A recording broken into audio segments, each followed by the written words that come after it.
नमस्कार विद्यार्थी मित्रांनो, प्रवीण अकॅडमीत आपलं स्वागत. प्रवीण अकॅडमीच्या संदर्भात किंवा अभ्यासासंदर्भात कोणत्याही प्रकारचा प्रॉब्लेम येत असेल तर 7410009900 या नंबरवर कॉल करून तुमच्या शंका विचारू शकतात. आज आपण भूगोल हा विषय डिस्कस करणार आहोत आणि भूगोलमधील महाराष्ट्रातील नदी प्रणाली डिस्कस करणार आहोत. बघा, हा व्हिडिओ बघितल्यानंतर तुम्हाला महाराष्ट्राची नदी प्रणालीवर कोणत्याही पद्धतीचा अभ्यास करण्याची गरज पडणार नाही. याच्या शॉर्ट नोट्स काढा, याच्यावर दिलेले क्वेश्चन सॉल्व्ह करा, तुम्हाला सर्व ऑटोमॅटिकली त्याच्यामधलं लक्षात येईल. बघा, तर आपण आज डिस्कस करणार आहोत महाराष्ट्राची नदी प्रणाली. तर महाराष्ट्राच्या नदी प्रणालीच्या बाबतीत जर विचार करणार तर पहिल्यांदा हे समजून घेऊ की नदी प्रणाली म्हणजे ऍक्च्युली असतं काय. ठीक आहे, नदी प्रणाली म्हणजे असतंच काय कोणत्याही प्रदेशातील मुख्य नदी, तिला मिळणाऱ्या उपनद्या, उपनद्यांना मिळणाऱ्या सहाय्यक नद्या, सहाय्यक नद्यांना मिळणारे जे नाले ओढे असतात, या सर्वांचा जो एकत्रित प्रवाह असतो त्याला काय म्हणतात? नदी प्रणाली म्हणतात. ठीक आहे, म्हणजे नद्या, उपनद्या, सहाय्यक नद्या या सर्वांचं जे एकत्रित जे जाळं असतं त्याला काय नावाने ओळखलं जातं? नदी प्रणाली या नावाने काय केलं जातं? ओळखलं जातं. मग महाराष्ट्रामध्ये असंख्य प्रकारची नदी प्रणाली आढळते. मग कोणकोणत्या पद्धतीची नदी प्रणाली आढळते? पहिल्यांदा बघू आपण वृक्षाकार नदी प्रणाली. कोणत्या प्रकारची नदी प्रणाली आहे बघणार आहोत? वृक्षाकार प्रकारची नदी प्रणाली आहे. वृक्षाकार म्हणजे काय? एक मुख्य नदी जाईल, पुढे येऊन तिला असंख्य उपनद्या मिळतील, तिला पुन्हा असंख्य उपनद्या मिळतील. ठीक आहे, म्हणजे एक झाडासारखा पॅटर्न काय होईल? तयार होईल. म्हणजेच काय? ज्या नदी प्रणालीत भूपृष्ठाचा मोठा परिणाम झालेला असतो, ज्या प्रकारात प्रमुख नदी व तिला मिळणाऱ्या उपनद्या, सहाय्यक नद्या यांचा वृक्षाप्रमाणे विकास झालेला असतो, त्याला कोणती पद्धती नदी प्रणाली म्हणतात? वृक्षाकार नदी प्रणाली म्हणतात. मग आपल्याला विचारतात की खालीलपैकी कोणती नदी ही वृक्षाकार नदी प्रणाली आहे? तर ट्रिक्सने कसं लक्षात ठेवणार की भीम झाडावर चढतो. म्हणजेच भीमा नदी कोणत्या प्रकारची नदी प्रणाली आहे? झाड म्हणजे तुम्हाला माहित असेल की वृक्ष. तर मग भीम नदी कोणत्या प्रकारची नदी प्रणाली दाखवते? वृक्षाकार नदी प्रणाली दाखवते. ठीक आहे, त्याच्यानंतर पुढची नदी प्रणाली आपण डिस्कस करणार आहोत, समांतर नदी प्रणाली. समांतर म्हणजेच काय बघा, जसे की महत्वाची एक नदी प्रणाली इथून वाहत असेल, एक नदी इथून वाहत असेल, तिच्या पर्वताच्या मधनं दुसरी नदी इथून वाहते, तिसरी नदी इथून वाहते, सर्व नद्या एकमेकांना काय असतात? समांतर असतात. जसे की तुम्ही रेल्वेचा जो रूळ बघितला तर रूळ मध्ये दोन पटरी असतात, ते एकमेकांना कशा असतात? समांतर असतात. नदीचे दोन पात्र, नदीच्या दोन बँक एकमेकांना कशा असतात? समांतर असतात. सो बघा, म्हणजे समांतर नदी प्रणाली पण अशीच असते. महाराष्ट्रात जवळजवळ सर्व नदी प्रणाली कशी आहे? समांतर आहे. म्हणजे एका विशिष्ट दिशेने, एका विशिष्ट प्रदेशात एकाच दिशेने उतार असल्यामुळे या प्रदेशावरून उतारावरून वाहणाऱ्या नद्यांचा जो प्रवाह असतो, ठीक आहे, त्याला म्हणतात समांतर नदी प्रणाली म्हणतात. ठीक आहे, जसे की महाराष्ट्रामध्ये जर बघाल तर अजिंठा पर्वतरांग असेल, बालाघाट असेल, ठीक आहे, महादेव डोंगर रांगा असतील, यांच्या दरम्यान ज्या वाहणाऱ्या नद्या आहेत, गोदावरी असेल, भीमा असेल, कृष्णा असेल, यांना समांतर नदी प्रणाली म्हणतात. आणि कोकणातील नदी प्रणाली सुद्धा कशा आहेत? समांतर नदी प्रणाली आहेत. एक ट्रिक लक्षात ठेवा की विंसाचा, गोबी मकरू, महाराष्ट्रातील सर्व नद्या आणि सर्व पर्वतांची नावं तुम्हाला येतील, कोकणातली नाही. ठीक आहे, पुढे आपण डिस्कस करणार आहोत की विंसाचा, गोबी मकरू असतं काय. बघा, मग त्याच्यानंतर असते केंद्रत्यागी नदी प्रणाली. कोणती असते? केंद्रत्यागी. म्हणजे काय असेल? महत्वाचा एक पर्वत असेल आणि त्या पर्वताच्या शिखरावरून असंख्य नद्या काय होतील? बाहेर जातील, असंख्य नदींचा काय होतो? उगम होतो. त्याला काय म्हणतात? केंद्रत्यागी नदी प्रणाली. घुमटाकार पठार किंवा पर्वतावर उगम पावणाऱ्या नद्या, उपनद्याचा प्रवाह सर्व दिशांनी वाहत जातो, त्याला काय म्हणतात? केंद्रत्यागी नदी प्रणाली असं म्हणतात. जसे की सातारा आणि महाबळेश्वरला कोणत्या प्रकारची नदी प्रणाली पाहायला मिळते? केंद्रत्यागी नदी प्रणाली पाहायला मिळते. मग आपण ट्रिक्सच्या माध्यमातून कसं लक्षात ठेवणार की आपल्याला माहित असेल की महाबळेश्वर हे पर्यटनाचं केंद्र आहे. महाबळेश्वर हे पर्यटनाचं काय आहे? केंद्र आहे. म्हणजे महाबळेश्वरला कोणती नदी प्रणाली पाहण्यास मिळते? केंद्र यांनी केंद्रत्यागी नदी प्रणाली पाहण्यास मिळते. तर लक्षात ठेवणं अतिशय काय आहे? सोपं आहे. त्याच्यानंतर असतं अनिश्चित नदी प्रणाली. पुढची कोणती नदी प्रणाली आहे? अनिश्चित नदी प्रणाली. अनिश्चित नदी प्रणाली म्हणजेच काय? जेथे लहान मोठे सरोवर, तलाव असतात, येथे अशी नदी प्रणाली निर्माण होते. तलाव आणि सरोवरांच्या स्थितीमुळे नदी आपले वैशिष्ट्यपूर्ण खोरं तयार करत नाही. ठीक आहे, त्यामुळे नेमकी नदी कोणत्या दिशेने वाहत आहे हे सहजासहजी समजत नाही, म्हणून त्या नदी प्रणालीला काय म्हणतात? अनिश्चित नदी प्रणाली म्हणतात. म्हणजे एका विशिष्ट दिशेने नदी वाहत नाही, असंख्य पर्वत, सरोवर, तलाव मध्ये येतात. ठीक आहे, जसे की भंडारा, गोंदिया जिल्ह्यात कोणती नदी प्रणाली पाहण्यास मिळते? की अनिश्चित नदी प्रणाली पाहण्यास मिळते. मग आपण ट्रिकच्या माध्यमातून कसं लक्षात ठेवणार की विदर्भात अनिश्चित पाऊस पडतो. म्हणजे विदर्भात कोणत्या प्रकारची नदी प्रणाली पाहण्यास मिळते? अनिश्चित नदी प्रणाली पाहण्यास मिळते. विदर्भात कोणत्या प्रकारची नदी प्रणाली पाहण्यास मिळते? अनिश्चित नदी प्रणाली पाहण्यास मिळते. बघा, पुढचा आपण विचार करणार आहोत की जलविभाजक हे महाराष्ट्रातील महत्वाच्या नदी प्रणाली आहेत. मग आता आपण जलविभाजकाच्या बाबतीत काय करणार आहोत? विचार करणार आहोत. मग जलविभाजक म्हणजेच काय? बघा, जसं की जो उंचवट्याचा प्रदेश दोन भागातील नदी प्रणाली विभक्त करतो त्यास काय म्हणतात? जलविभाजक. या उंचवट्याच्या प्रदेशात उगम पावणाऱ्या नद्या वेगवेगळ्या दिशांनी वाहतात, त्यामुळे हा उंचवट्याचा भाग दोन्हीकडील नद्यांचे पाणी विभाजन करतो, म्हणून याला काय म्हणतात? जलविभाजक म्हणतात. म्हणजे महत्वाचा एखादा पर्वत असेल, तिथून एका बाजूने पण नदी वाहील आणि दुसऱ्या बाजूने पण नदी वाहील. ठीक आहे, आणि तो महत्वाचा जलविभाजक म्हणून कार्य करतो. जसं की सह्याद्री पर्वत हा पश्चिमेकडे जाऊन अरबी समुद्रात मिळणाऱ्या व पूर्वेकडे वाहत जाऊन बंगालच्या उपसागरात मिळणाऱ्या नद्यांचा काय जलविभाजक आहे. म्हणजे सह्याद्रीवर उगम पावणाऱ्या नद्या ज्या कोकणात वाहतात त्या अरबी समुद्रात मिळतात, ज्या पठारावरून वाहतात त्या बंगालच्या उपसागरात मिळतात. म्हणजे सह्याद्री हा एक महत्वाचा काय आहे जलविभाजक आहे. महाराष्ट्रात सह्याद्री हा प्रमुख जलविभाजक असून काही इतर जलविभाजक सुद्धा महाराष्ट्रात पाहण्यास मिळतील. ती कोणकोणती आपण ते पण डिस्कस करणार आहोत. जसे की दुय्यम जलविभाजक कोणकोणती बघा, जसे की तुम्हाला दिसतोय की हा जो इथं असेल हा सह्याद्री पर्वत आहे. ठीक आहे. आणि मग याच्या इकडे ज्या वाहणाऱ्या नद्या आहेत त्या काय आहेत, कोकणात वाहणाऱ्या नद्या आहेत अरबी समुद्रात मिळतात. आणि इकडे ज्या वाहणाऱ्या नद्या आहेत त्या पुढे जाऊन तेलंगणा, कर्नाटक किंवा आंध्र प्रदेशमध्ये जाऊन बंगालच्या उपसागरात मिळतात. म्हणजे जसं की बघा सातमाळ, अजिंठा, तापी व गोदावरी नदी प्रणालीचा जलविभाजक म्हणून कार्य करतो. ठीक आहे. आपण ही ट्रिक्सने पण लक्षात ठेवणार आहोत की सातमाळ पर्वतरांग तापी आणि गोदावरीला कसं वेगळं करतो. ठीक आहे. आणि हरिश्चंद्र बालाघाट डोंगररांग भीमा आणि गोदावरी नदीला काय करतो जलविभाजक म्हणून काय करतो कार्य करतो. जसे की महाराष्ट्राचं सर्वात उंच शिखर कोणतं आहे, कळसुबाई कोणत्या पर्वतावर आहे, हरिश्चंद्र पर्वतावर आहे. ठीक आहे. लक्षात ठेवणं सोपं आहे. हरिश्चंद्राचं आणि कळसुबाई तुम्ही काहीतरी लॉजिक लावून ठेवा तुमच्या भाषेत. ठीक आहे. हा मग शंभू महादेव डोंगर रांगा भीमा आणि कृष्णा नदीचा जलविभाजक म्हणून कार्य करतात. बघा हे एवढं वाचण्याची गरज नाही पडणार, तुम्हाला एक ट्रिक्सने मी हे सर्व सांगून देईल. म्हणजे बघा पुढं काय असेल की महाराष्ट्रातील इतर काही नद्या आहेत ज्या महत्वाच्या आहेत. बघा महाराष्ट्रात जर तुम्ही विचार करणार तर महाराष्ट्रात सह्याद्री पर्वत अरबी समुद्रात व बंगालच्या उपसागरात मिळणाऱ्या नदींचा जलविभाजक म्हणून कार्य करतो. म्हणजे हा सह्याद्री दिसतोय तुम्हाला, इकडे ज्या कोकणात ज्या नद्या वाहत असतील ते अरबी समुद्रात मिळणार, आणि इकडे जे दिसते तुम्हाला वरची दिसते तापी नदी दिसते जी अरबी समुद्रात मिळते. ठीक आहे. गोदावरी असेल, त्याच्यानंतर भीमा असेल, कृष्णा असेल, या ज्या नद्या आहेत या कुठे मिळतात बंगालच्या उपसागरात मिळतात. मग ते ट्रिक्स आपण जी बघत होतो आधी, जी की विंसाचा गोबी मकरू, बरोबर आहे. कोणती ट्रिक्स डिस्कस करत होतो की विंसाचा गोबी मकरू. म्हणजेच काय की महाराष्ट्रातील सर्व नद्या आणि सर्व पर्वतांचा उत्तरेकडून दक्षिणेकडे क्रम येतो. कुठून येतो, नॉर्थ टू साऊथ. ठीक आहे. उत्तरेकडून दक्षिणेकडे. म्हणजे हा वी काय दाखवेल, विंध्य पर्वत. ठीक आहे. कोणता पर्वत दाखवेल, विंध्य पर्वत. महाराष्ट्र गुजरातमध्ये आहे, बरोबर आहे. त्याच्यानंतर कोणती नदी दाखवेल, नर्मदा. कोणती नदी न काय दाखवेल, नर्मदा.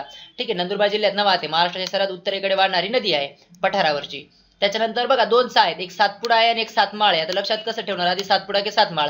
बघा आपल्या जनरली महाराष्ट्रामध्ये आधी साखरपुडा होतो, एंगेजमेंट होते. साखरपुडा माहित असेल, ग्रामीण भागामध्ये शब्द वापरतो. साखरपुडा होतो आणि मग माळांचा कार्यक्रम होतो. म्हणजे साखरपुडा आधी आणि मग काय माळा. ठीक आहे. म्हणजे लग्न.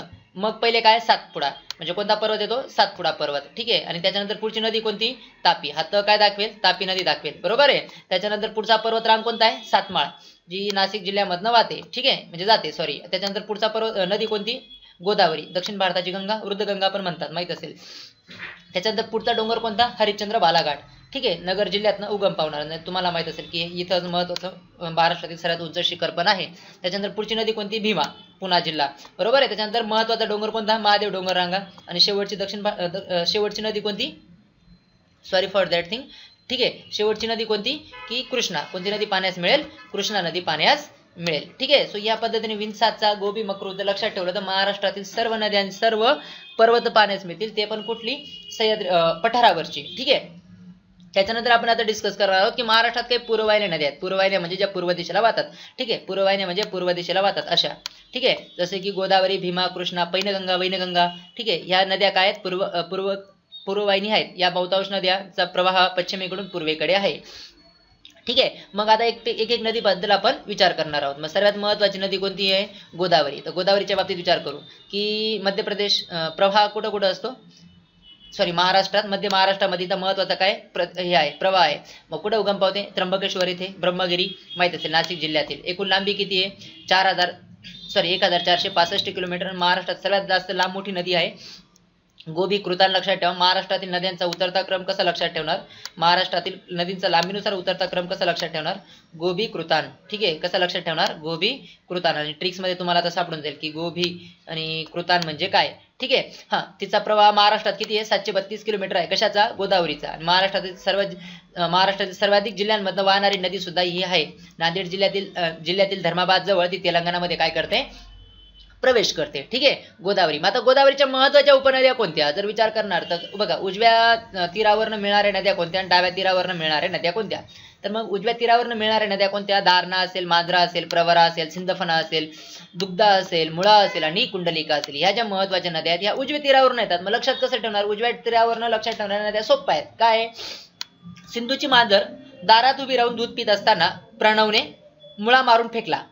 हा फेकलाय, फेकला नाहीये, फेकलाय, तिच्या कुंडलीला लागला. लक्षात ठेवा की सिंधूची मांजर दारात उभी राहून दूध पित होती, तेव्हा प्रणवने काय केला, मुळा मारून फेकला व तिच्या त्या मांजरीच्या कुंडलीला लागला. म्हणजे बघा, सिंधू म्हणजे सिंधफणा, बरोबर आहे, मांजरा म्हणजे मांजर म्हणजे मांजरा, दारात म्हणजे दारणा, दूध, बरोबर आहे, दूध पित असताना, बरोबर आहे, प्रणवने म्हणजे काय, प्रवरा, बरोबर आहे, प्रवरा, त्याच्यानंतर मुळा माहित असेल, मारून फेकला, बरोबर आहे, आणि दुधना बरोबर ही, आणि कुंडलीला लागला म्हणजे कुंडली. तर ह्या सर्व काय आहेत, उजव्या दिशेने मिळणाऱ्या नद्या. मग डाव्या दिशेने मिळणाऱ्या नद्या कोणकोणत्या आहेत, जसे शिवना असेल, दक्षिण पूर्णा असेल, प्राणहिता असेल, इंद्रावती असेल आणि कादवा असतील. या ज्या नद्या आहेत गोदावरीच्या काय आहेत, डाव्या तीरावरून मिळतात. ठीक आहे, तर पुढची नदी बघू आपण. बघा आता मग ज्या महत्वाच्या उपनद्या आहेत यांच्या बाबतीत पण विचार करून घेऊ. या गोदावरीच्या उपनद्या बघत आहोत, त्याच्यापैकी महत्वाची नदी मांजरा.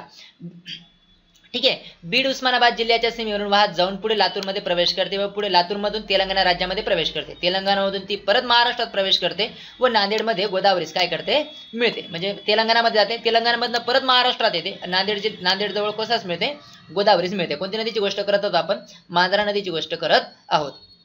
ठीक आहे, त्याच्यानंतर पुढची नदी कोणती, प्रवरा, बरोबर आहे. हिचा उगम कुठे होतो, हरिश्चंद्र डोंगर रांगांमध्ये होतो, भंडारदरा येथे. ठीक आहे, आणि मुळा ही प्रवराची प्रमुख सहाय्यक नदी आहे असून प्रवरा व मुळा याच्या संयुक्त संगमाला, ठीक आहे, प्रवरा संगम असं पण म्हणतात. ठीक आहे, आणि प्रवरा संगम गावाजवळ ती गोदावरीस काय करते, मिळते.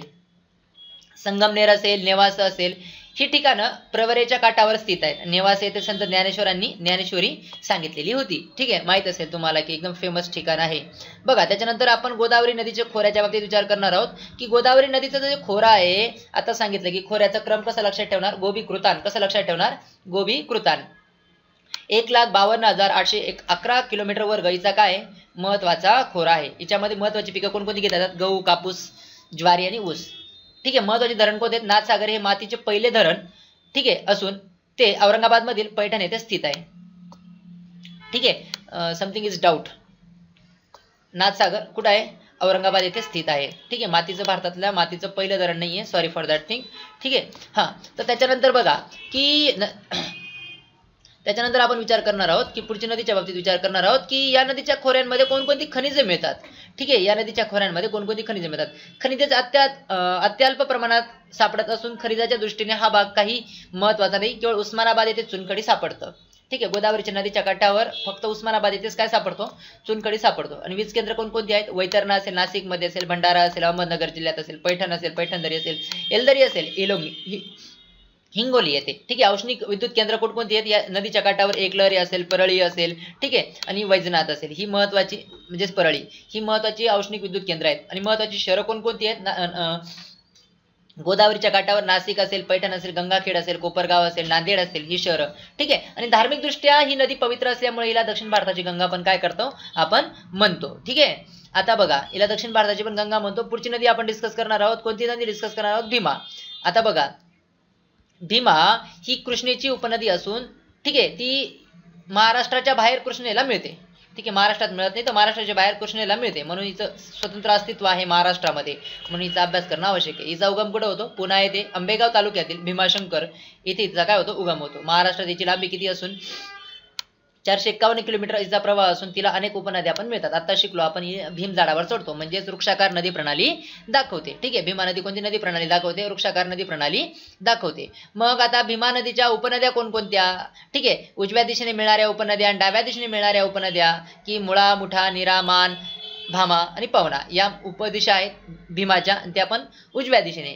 ठीक आहे, आणि नीराभोर तालुक्यातील सह्याद्री पर्वतात उगम पावते. मुळा, मुठा, पुणे येथे या दोन नद्याच्या संयुक्त संगम होतो आणि पुढे रांजणगाव येथे या भीमाला काय करतात, मिळतात. आता डाव्या दिशेवर मिळणाऱ्या नद्या कोणत्या असतील, घोड असेल, सोन आहे, सीना नाही आहे, सोन असेल, ठीक आहे, वेळ, इंद्रायणी असतील, या नद्या आहेत ज्या कुठे मिळतात, भीमेच्या डाव्या तीरावर मिळतात.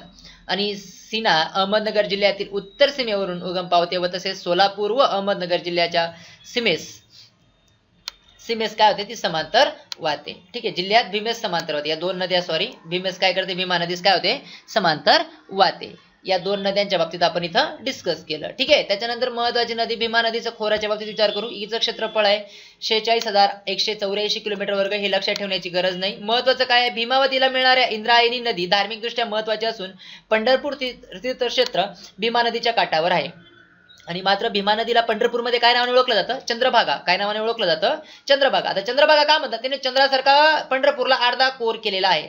चंद्र अर्धा चंद्र असतो माहिती आहे ना, अर्धा कोर केलेला आहे भीमा नदीने, म्हणून तिला काय नावाने ओळखलं जातं? चंद्रभागा. ठीक आहे, पंढरपूर येथे भीमा नदी जवळ नदीचा आकार चंद्रकोरीप्रमाणे आहे, म्हणून तिला काय नावाने ओळखलं जातं? चंद्रभागा. धार्मिक ठिकाणं कोणकोणती आहेत? देहू, आळंदी, भीमाशंकर ही धार्मिक ठिकाणं भीमा नदीच्या काठावर आपल्याला पाहण्यास मिळतील. ठीक आहे, त्याच्यानंतर महत्वाची नदी पुढची डिस्कस करणार आहोत, कृष्णा. दक्षिण महाराष्ट्रातली नदी आहे ही कृष्णा. सातारा जिल्ह्यात महाबळेश्वर येथे उगम पावतो. ठीक आहे, आणि कृष्णा नदी तुम्हाला डायग्राम मध्ये दिसत असेल. आणि भौगोलिक दृष्ट्या जर विचार करणार तर महादेव डोंगररांगा, ज्योतिबा, पन्हाळा, चिकोडी डोंगररांगाच्या दरम्यानचा प्रदेश हिचा भौगोलिक क्षेत्रफळ आहे. ठीक आहे, एकूण लांबी 1400 किलोमीटर आहे. महाराष्ट्रात तिची लांबी काय? 282 किलोमीटर आपल्याला पाहण्यास मिळते. आता कृष्णा नदीचं खोरं जर विचार करणार तुम्ही, कृष्णा नदीचं खोरं लक्षात ठेवण्याची गरज नाही, 28,695 किलोमीटर आहे आणि धार्मिक महत्व आहे. ठीक आहे, नृसिंहवाडी हे कृष्णा व पंचगंगा नदीच्या संगमावर वसलेले ठिकाण असून दत्ताचे तीर्थस्थान म्हणून हे प्रसिद्ध आहे. ठीक आहे, कृष्णा व वेण्णाच्या संगमाला माऊली एक छोटेसे धार्मिक क्षेत्र आहे. औदुंबर, बाहुबली इतर महत्वाचे धर्मक्षेत्र या नदीच्या काठावर आपल्याला पाहण्यास मिळतील. कोणत्या नदीच्या गोष्टी विचार करत आहोत आपण? कृष्णा नदीच्या बाबतीत विचार करत आहोत. बघा, त्याच्यानंतर पुढची नदी आहे पैनगंगा. ठीक आहे, आता बघा कसं लक्षात ठेवायचं, वर्धाची वैन Penganga is equal to Pranhita is equal to Godavari.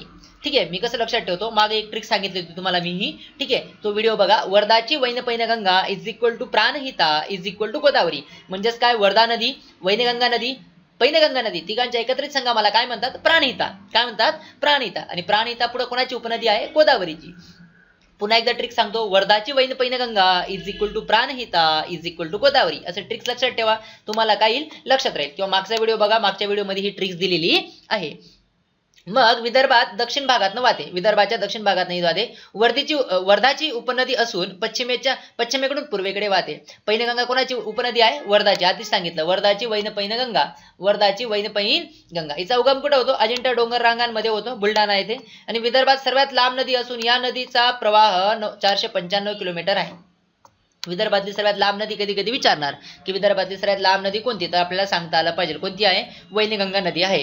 ठीक आहे, याच्यानंतर आपण पुढचा विचार करणार आहोत की आता पैनगंगा ना, आपण पैनगंगेचा विचार करत आहोत. पैनगंगाला मिळणाऱ्या महत्वाच्या उपनद्या कोणत्या? मग पैनगंगाला मिळणाऱ्या महत्वाच्या उपनदींच्या बाबतीत काय करत होतो आपण?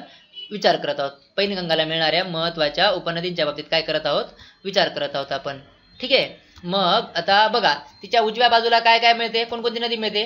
कयाथू असेल, डाव्या तीरावर पूस असेल, ठीक आहे, अरुणावती असेल, अडाण असेल, विदर्भ असेल, खुनी असेल, वाघाडी असेल. या एवढ्या नद्या लक्षात ठेवण्याची गरज नाही, हे जनरली विचारणार नाही. नदीच्या काठावर काही ठिकाण आहेत, जसं की घाटजी आणि वाघा नदीच्या काठावर आहे. ठीक आहे, पांढरकवडा खुनी नदीच्या काठावर आहे, आर्णी अरुणावती नदीच्या काठावर आहे. हे लक्षात ठेवण्याची गरज नाहीये. बघा, आता दक्षिण वाहिन्या नद्या शिकू महत्वाच्या. ठीक आहे, वर्धा पैनगंगा नदीच्या प्रवाह उत्तरेकडून दक्षिणेकडे होतो. या नद्या गोदावरीच्या खोऱ्याच्या उपनद्या आहेत. आधी सांगितलं की वर्धाची वैन Penganga is equal to Pranhita is equal to Godavari. म्हणजेच वर्धा नदी, वैनगंगा नदी आणि पैनगंगा नदी तिघांच्या एकत्रित संगमाला काय नावाने ओळखलं जातं? प्राणहिता. आणि प्राणहिता पुढे कोणाची उपनदी आहे? गोदावरीची. ठीक आहे, आता पुढची नदी वर्धा. उगम कुठे होतो? मध्य प्रदेशातील बैतूल जिल्ह्यात सातपुडा पर्वतावर हिचा उगम होतो. ठीक आहे, बघा आता हिचा भौगोलिक सीमा काय काय असतील वर्धाच्या? ठीक आहे, ही नदी इतर नद्यांप्रमाणे स्पष्टपणे एका जिल्ह्यातनं वाहत नाही. उत्तरेकडून दक्षिणेकडे अमरावती, नागपूर, यवतमाळ, वर्धा, चंद्रपूर सीमेहून वाहते. हिची लांबी आहे 455 किलोमीटर असून महाराष्ट्रात ही सर्वात मोठी दक्षिण वाहिनी नदी आहे. वर्धा ही नदी महाराष्ट्रात सर्वात मोठी काय आहे? दक्षिण वाहिनी नदी आहे. असं लक्षात ठेवण्याचा प्रयत्न करा. महाराष्ट्रातील सर्वात मोठी दक्षिण वाहिनी नदी कोणती, तर असं विचारलं तर आपल्याला सांगता आलं पाहिजे. ठीक आहे, आता पुढचा पॉईंट डिस्कस करू आपण. बघा, मग आता वर्धाच्या उपनद्या कोणकोणत्या आहेत? पूर्वेकडून डाव्या तीरावर काय मिळतं? डाव्या बाजूने काय काय मिळतात? बाकळी असेल, यशोदा असेल, वेना असेल, इकाई असेल. आणि वेनाच्या उपनद्या असेल बोर, थांब, पोथरा. या लक्षात ठेवण्याची गरज नाही. आणि पश्चिमेकडून उजव्या तीरावर उजव्या बाजूने कोणकोणत्या मिळतात? या डाव्या बाजूने मिळणाऱ्या. आणि ह्या उजव्या बाजूने मिळणाऱ्या त्या कोणकोणत्या आहेत? बेबळा असेल, रामगंगा असेल, निर्गुंडा असेल आणि पैनगंगा असतील. ठीक आहे, या वर्धाच्या काय आहेत? उपनद्या आहेत. ठीक आहे, आणि वर्धा नदीचं खोऱ्याच्या बाबतीत जर विचार करणार तर तिचं क्षेत्रफळ आहे 46,142 किलोमीटर वर्ग असून वर्धा, अमरावती, यवतमाळ, चंद्रपूर जिल्ह्यातनं वाहते. हिच्या खनिजाच्या दृष्टीने अत्यंत संपन्न असून चुनखडी, डोमाईल, ठीक आहे. क्रोमाइड, दगडी कोळसा याच्यामध्ये सापडतो. तुम्हाला माहित असेल की विदर्भ खनिजांच्या दृष्टीने काय आहे, संपन्न असा प्रदेश आहे. ठीक आहे. आता पुढची नदी वैनगंगा. आधीच आपण पैनगंगा शिकलो, आता कोणती शिकत आहोत, वैनगंगा शिकत आहोत. आधी सांगितलं वर्धाची Painganga is equal to Pranhita is equal to Godavari. बघा आता वैनगंगेच्या बाबतीत विचार करू. जर वैनगंगेच्या बाबतीत जर विचार करायचा म्हटला तर दक्षिण वाहिनी नदी आहे. दक्षिण वाहिनी सर्वात मोठी नदी कोणती, आता शिकलोय आपण, मात्र ही दक्षिण वाहिनी नदी आहे. उगम कुठं होतो, मध्य प्रदेशातील शिवनी जिल्ह्यातील मैकल या डोंगरात तिचा काय होतो, उगम होतो. हिची लांबी किती आहे, 295 किलोमीटर आहे. ठीक आहे. बघा पुढची, आता हिच्या उपनद्या कोणकोणत्या आहेत वैनगंगेच्या, ते पण डिस्कस करून घेऊ. ठीक आहे. उजव्या बाजूने काय काय मिळतं, कनान असेल, मूल असेल, सूर असेल, बाथनवडी असेल. ठीक आहे. बावनथडी असेल, या लक्षात ठेवण्याची गरज नाही. आणि डाव्या बाजूने कोणकोणत्या मिळतात, पांगोली असेल, वाघ असेल, चुलबंद असेल, गाडवी असेल, दिना असेल. ठीक आहे. आणि या उपनदीचं वैशिष्ट्य काय की बावनथडी ही नदी मध्य प्रदेशाच्या राज्याच्या सीमेवरून तसेच नागपूर, भंडारा, गोंदिया जिल्ह्याच्या सीमेवरून पण वाहते. बाग नदी दक्षिणेकडून उत्तरेकडे वाहते. ही एकमेव अशी नदी आहे जी दक्षिणेकडून उत्तरेकडे वाहते. लक्षात ठेवण्याचा प्रयत्न करा. हा पण क्वेश्चन एमपीसीने विचारून झालेला आहे. खालीलपैकी कोणती नदी ही दक्षिणेकडून उत्तरेकडे वाहते, म्हणजे उलटी वरती जाते. ठीक आहे. हा, आणि कान्हा नदीच्या साह्यास उपनद्या पेच, साड, नाग हे लक्षात ठेवण्याची गरज नाही. नाग नदी माहित असेल की नागपूर हे शहर कोणत्या नदीच्या काठावर बसलेलं आहे, मला तुम्ही कमेंट करून सांगा, याच्यामध्ये सापडेल. इथं जलप्रवाह क्षेत्र काय, 37,988 किलोमीटर वर्ग इथं काय क्षेत्र आहे. सो या व्हिडिओमध्ये काय केलं आपण, महाराष्ट्रातील आणि त्या आपण पठारावरील महत्त्वाच्या नद्या डिस्कस केल्या. पुढच्या व्हिडिओमध्ये काय करणार आहोत आपण की कोकणातल्या नद्यांच्या बाबतीत काय करणार आहोत, डिस्कस करणार आहोत. So thank you for watching this video. Thank you for Praveen academy.